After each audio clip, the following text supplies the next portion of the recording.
first day of the morning that I do is read your comments, read Reddit posts and the images or fan art to see that I get inspired by it. And there were great suggestions that I couldn't just pass. Okay, and which was the suggestion that spoke the most? This was the perfect one. This makes our visual direction of this season. Season of spike and more spikes. Endless spikes. So the new season, It's everything that people hope. Spikening. it's going to be spikes on the armor. That's it. That's what people want. All right, that was a pretty funny meme from Ubisoft. A little bit of self-awareness right there. I think they definitely understand what some people don't like about the armor, but they are also trying to appease the people that do like it about the armor. But there's been a lot of people that have been saying, you know, get more realistic armor with less spikes and all this fantasy stuff. Anyways, we're not really here to talk about that. I want to talk about some of the new stuff that they plan on adding into the game, including some new armor sets and some new weapons, although not much of the weapons because I actually don't really have anything to say about it. A lot of them that they've shown so far are reskins, and that's just not really that interesting, especially because we already know that a majority of the weapons, for the most part, have a lot of fantasy elements to them. Now, from what I understand, these are already ones that are in the game, I think, so they're just reskinned versions of ones that already exist, although they have team colors added to them now. As far as I understand, maybe I misunderstood. Since I don't really have anything to say about the weapons, I'm just going to let that play in the back for a bit. What I will talk about is that I'm actually pretty excited for this new season. I just love the aesthetic of it. I love that we're getting new content, but we're also getting story stuff, at least some sort of narrative. And this song, you can hear it. I'm playing it in the background. That's because I decided to use this one. Oh, it's really good. It's so catchy. I love it so much, especially the flute, the violin, I think it is. It's just all around a really good song, so I can't wait to hear this when I boot up the game. As much as I like the theatrical, big ensemble music that they usually do, if they continue this series of music, I think I'm definitely going to enjoy that. So far from what I read in the people in Twitch chat, other than their mains being nerfed when they went to the patch notes section, everyone pretty much all around likes what the season's going to have, except the battle pass, and I can understand that because I have also bought a few battle passes, and I've never legitimately finished. Well, I think I maybe have finished one or two without buying any tiers, but it's a grind. You will just grind your life away, and I know that sucks. But they did show how much you can buy each tier for with steel, and it looks like that's going to be a pretty reasonable option. I mean, 20 tiers for 25,000 steel, that's not that bad in my opinion, because 25,000 steel can be earned somewhat quickly within an entire season. Like, you have an entire season to earn 25,000 steel. To get yourself 20 tiers, that's about a fourth of the battle pass if it's going by the 100 tier system. So it looks good in my opinion. I'm excited for it, especially because we needed stuff to earn in the game. Once you basically get a hero to rep 8, it's all downhill from there. You basically have earned everything, and you're just waiting for content of the week. But I'm sure you're not here to listen about my opinion on the state of the game. I'm sure you're here to find out about the new armors and what my thoughts are on the new armors as well. So we'll just go in order from which they appear. Starting off, they have Warden. Unfortunately, for the majority of the heroes, they're reusing a lot of the same stuff. So it's not even really new armors, it's kind of just reskinning the armor. One thing that I can say notable about the Warden is in the new armor, quote unquote, they have a padded standard instead of the normal cloth standard that he has. And I think that's kind of cool. They said it was leather. It looks like a quilted fabric to me. I don't know. Maybe it's just because it's such a low resolution stream because they have to stream it in 720p or something like that. It looks like a quilted fabric to me, like a gambeson, but leather, they say. I think it looks nice. I don't really think that they've added anything new or different, though, so that's kind of upsetting. The helmet is also it looks good. Don't get me wrong. These armors look good, but obviously you can make an opinion about the armors yourself if you're here to find out how realistic it is. It's unfortunately not that realistic. Practical, maybe. I mean, it has the shape of a helmet, it has ventilation so that you can breathe out of it, and the ocular slits so that you can see out of it are reasonable. You have a way to actually use this helmet, and if it functioned like a helmet, I'm sure it'd work, but is it historical? No. Next up, they have Peacekeeper. I haven't done a Peacekeeper analysis as of the time of this video, so that will happen at some point. This armor set probably won't be a part of the video, considering that it's not really that practical or realistic. Although, depending what you mean on realistic for a battlefield or some sort of combat sense, not really. But I didn't really know this. I had to look it up right now. They said something about a Venetian mask, and it is a Venetian mask that is part of the Carnival event. It's written as Carnival, but I'm fairly certain they pronounce it as Carnival or Carnival. As you can see, I don't speak Italian. But regardless, I think it's a really nice looking armor, and it's more the same. You know, she has her small little tabard or tabard, or it's like some sort of standard that she wears on top of her. It's something like that. Overall, again, it's another reskinned armor, although it does look nice. Next, we have Lawbringer. Now, I have finished an analysis on this hero, so that's why I also wanted to cover this armor set, because there are a few notable things that I want to say about it. They have a brand new helmet for him, and they said it's based off of a jousting helmet. I think if anyone were to have a helmet that was meant for jousting, I think it's definitely fitting for him. What it looks like to me specifically, it looks like some sort of armet with a bever attachment to it. Specifically the ones that remind me of the frog mouth helmet. Overall, I think it's a great addition, although, again, it's really ornate just like the other ones. So maybe they could add just a normal plain steel version, hopefully, in the near future. I think this is really great, though. It does look really nice. One thing I do find funny, though, is they decided to make a new variant of the default Lawbringer armor. And the default Lawbringer armor, if you watch my analysis, shows that it has the bever attached directly to the cuirass. Now, he has a jousting helmet and the bever attached. It seems a bit redundant to me, because you already have the face mask. You're not going to get hit in the face. Why add the bever as well on the cuirass? If, you know, I guess extra protection, I guess. I mean, it doesn't hurt, I suppose, especially if you're jousting. Although on foot combat, that's going to be quite cumbersome. Then again, you wouldn't be using a jousting helmet on foot combat. See, this is why I write a script. I'm ranting. Moving on, the rest of his armor is pretty much just like the rest of his armor options, so nothing really new here. Next hero, Conqueror. As you might know, I'm in the process of doing a Conqueror analysis, specifically his armor next, so I don't want to get into too much detail, but just like pretty much the rest of the heroes, it's going to be all the same base armor. The helmet's a bit different, but again, nothing really new, just engravings, which the armor looks nice, but nothing really new to speak of, so I'll get to more of that in the next analysis. Next, BP.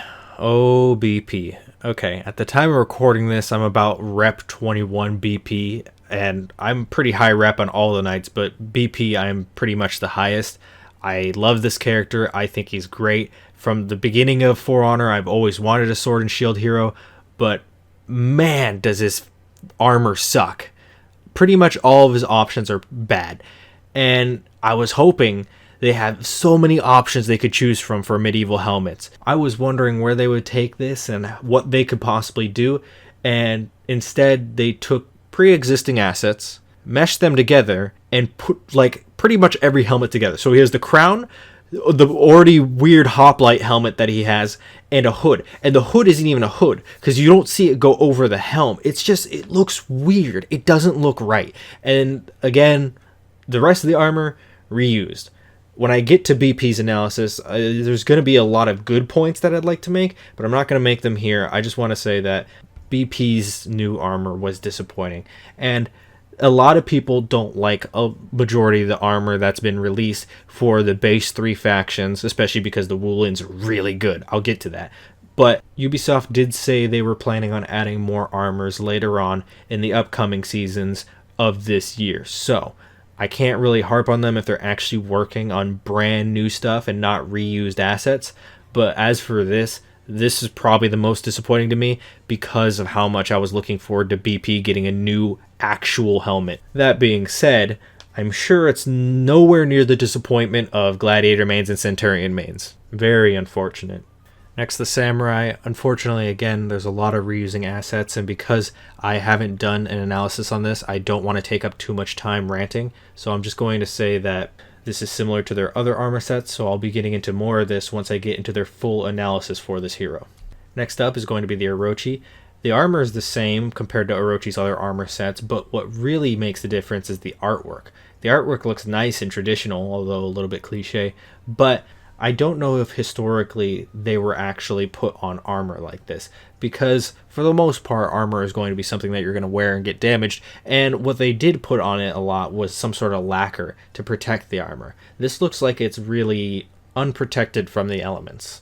Although, to be fair as well, if we look at it, it kind of looks like wood or leather, and that's not really realistic for the armor as well. But that's another story for another time. For the most part, good artwork, pretty historical artwork as well. Don't know if historical on the armor, but again, if I had more time to research like it was an actual analysis, then I could give you more information. Next up is Nobushi. Again, we have a new helmet, which seems to be the theme everywhere. This mask is absolutely terrifying, but from what I understand is it's a theatrical mask to make him resemble more like the character, I suppose. Because I don't know much about theater or Japanese theater, I can't say much on that. So we're going to move on. Next up, we have Shigoki. As said on stream, Shigoki's mask is supposed to resemble a shisa, which is actually a type of gargoyle, for lack of a better word. It's a guardian, a mixture between a lion and a dog, derived from Chinese guardian lions. In other words, remember that statue that Mushu destroyed in the beginning of Mulan?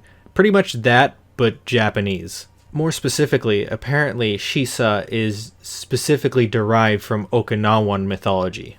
I don't want to stay too long in this hero ranting about this mask, but so far it's probably one of the most interesting things to come out of the armor sets, at least in my opinion. As for the rest of the armor, it's more Shigoki armor, although I believe it looks metal this time. I don't know if Shigoki has any metal armor. I haven't gotten to that point leveling him up yet, but overall, Shigoki got a pretty solid addition in my opinion. Next up, Hitokiri. Hitokiri's look is weird in my opinion, and because I'm not particularly well versed in Japanese history, I know there's probably some sort of background behind it, but I don't know it. So maybe I'll get to a point where I do an Hitokiri analysis and I'll figure it out and research it. But for now, more Hitokiri stuff. That being said, I'm sure Aramusha mains are livid, and so are the 12 Shinobi mains. Next up, Raider, who is shirtless, like always. They basically gave him the Kensei treatment and just painted him white. Now again, since I want to go over Raider as a whole, and this doesn't really add any information that I'd like to explain now, I'm just going to move on. Next up, Berserker, we have a lot of what looks like brass or bronze, but a lot of inlay, especially on the pants and jewelry.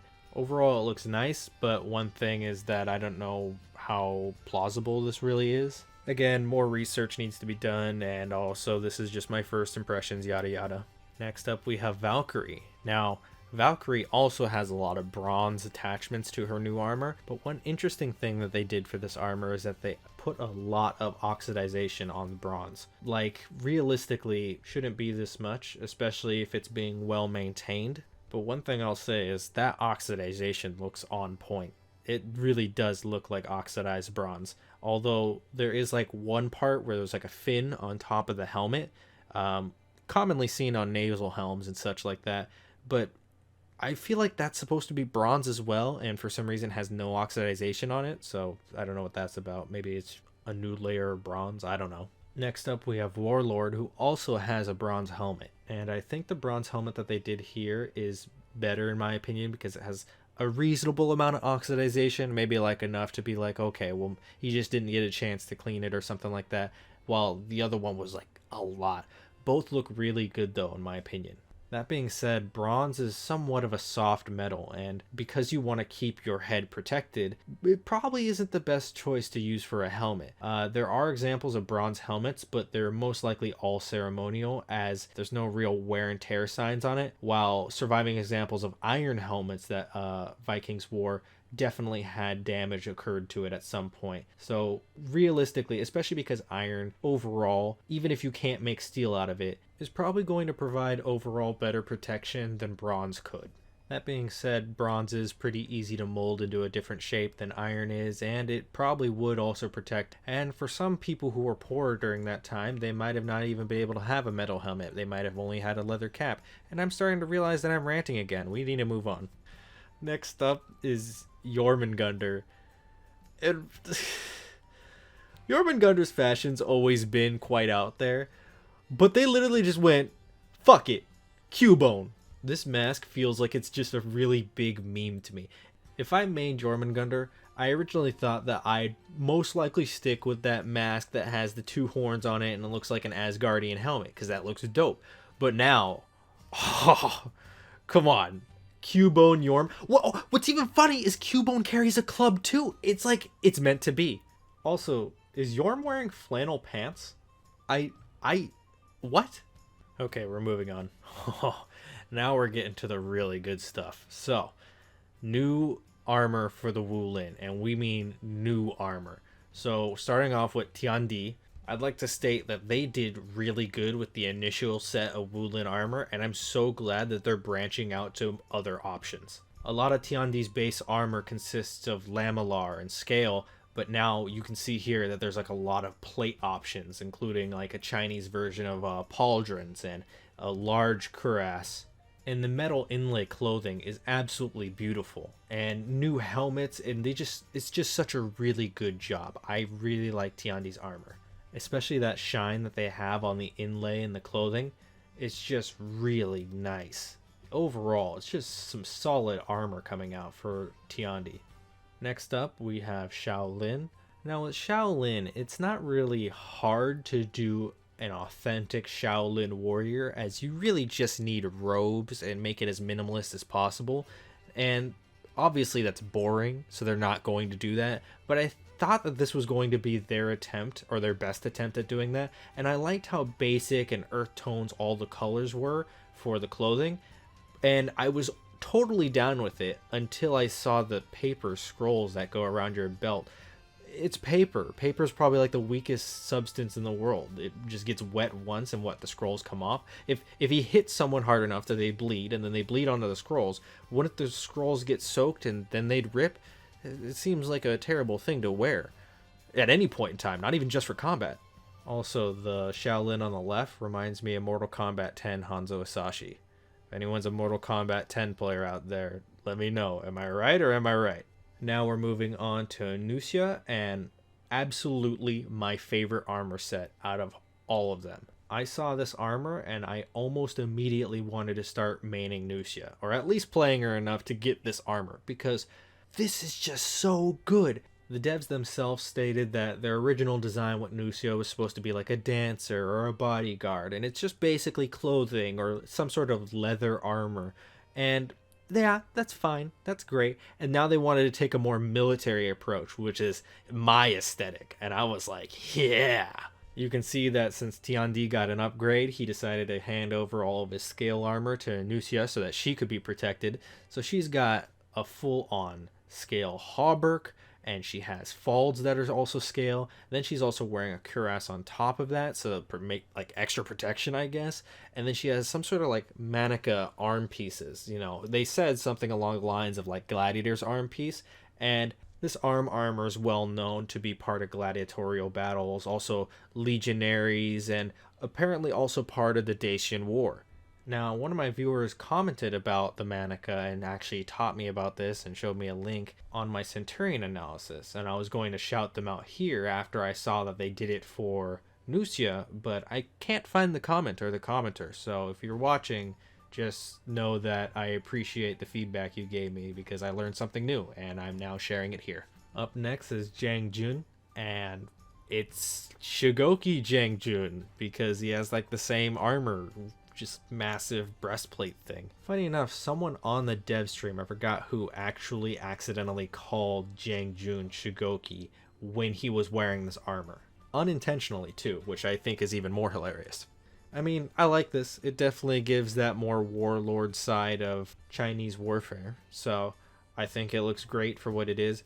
I personally, again, don't have much to say about it because I just don't have enough research at the moment, but it looks plausible. And again, I try to talk about the history side, and I also try to talk about whether it's realistic or not. And realistically, it's a pretty big cuirass, so it seems like it works. He doesn't have any arm protection, and he's not wearing a helmet, but I guess that's up for you to decide when you actually make your own armor set, whether or not you want to add all these things. But I think for this thing, it looks pretty solid. Next up is Jianhu. Jianhu got more of his Jianhu stuff, so pretty much same armor as before, which isn't bad. It's not bad. The Wulin have pretty good armor all around. But you know, I was kind of hoping to mix up like the rest of them got, but it's fine. I think this is still pretty good. Also, Zanhu only got 1 set of armor while everyone else got 2 Lamau.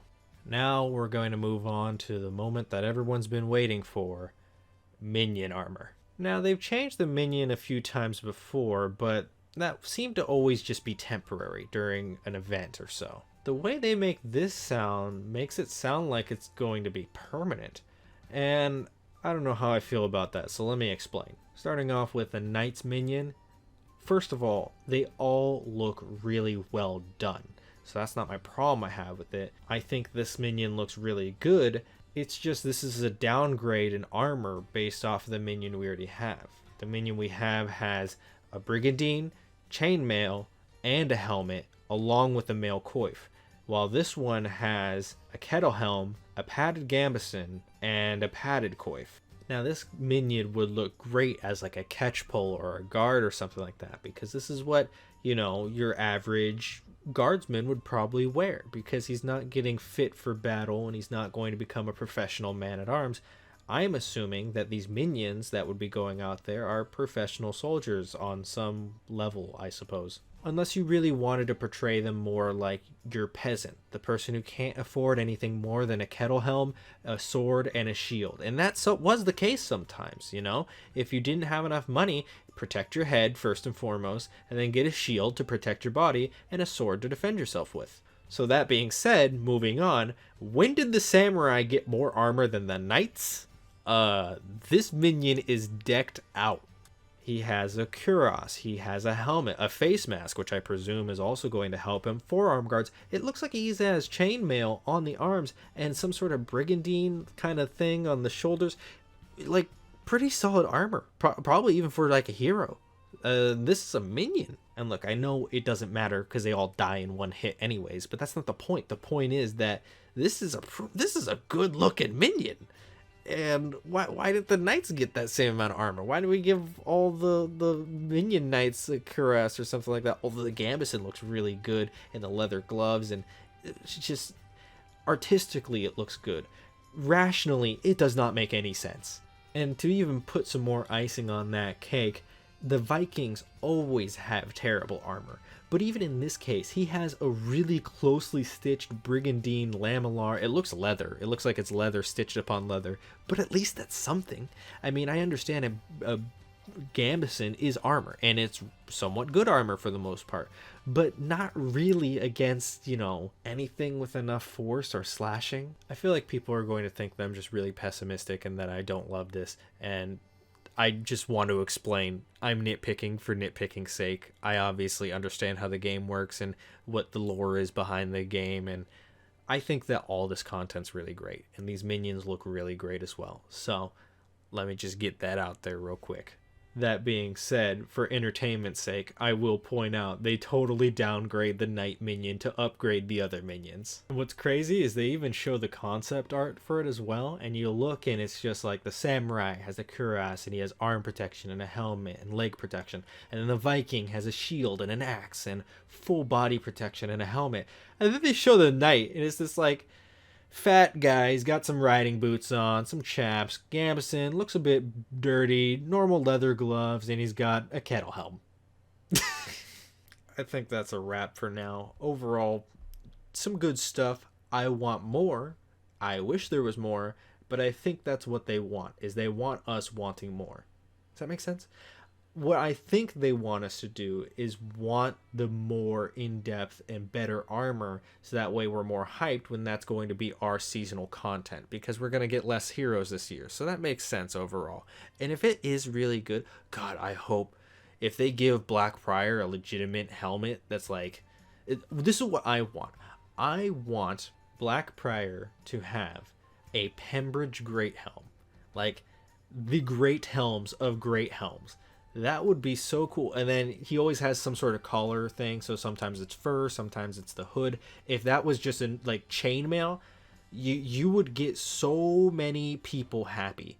That would be their dream. The sword and board person with a great helm. And the Pembridge Great Helm is like the great helm. That's like the Chad of great helms, in my opinion. I feel like some people are going to get upset about that, but it's true. Alright, the fuck am I even saying anymore? If you want me to waste more of your time, consider subscribing. I plan on probably reviewing the new executions as well, because again, after I've done the analyses, after I've done those on characters that have already been done, I can't re-review the execution, so I might as well get all the ones that have just recently come out, especially because there are some that are pretty good notice, especially Lawbringers. I want to talk about that one. So, yeah, that's probably going to be happening when I have free time. Currently, it's 1 a.m. because I don't have free time. I got off work and I just started recording, and I'm incredibly tired right now. But yeah, if you have any questions, comments, concerns, suggestions, if you want to see any other videos, I know a lot of people are suggesting a specific hero that I do an analysis on. Trust me, I plan on getting to all the heroes. It just takes a lot of time, and it requires me to get to rep 8 with them, which takes forever. So I need to get to rep 8 so I can review all the gear. Otherwise, I don't have access to every single style. Alright, this has gone on for too long though. Thank you all for watching. I appreciate you all. Peace.